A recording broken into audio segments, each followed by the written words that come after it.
So beyond just painting highlights and shadows, in this case, the thickness of the paint can cast its own shadow. You can see that in this little area here and in some of these thicker areas up here, that depending on the light that falls on our artwork, we get this elevated sense of depth in our work. The thought process in my head is not, oh, now I'm doing the water, or now I'm doing grass and things. The minute you go there in your mind starts to want to control what that is. You start putting in a belief system that you have about those objects.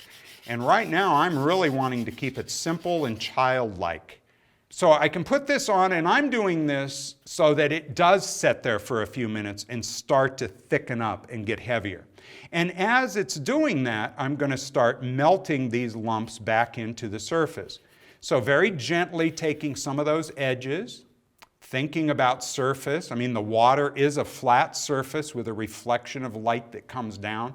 So I can have a few little motions like this, but then take the brush and very gently drag through it. I'm not trying to flatten the whole thing out, but just to allow that thicker stuff to merge back down into the surface. Now you can start to really see that texture. See, there it is.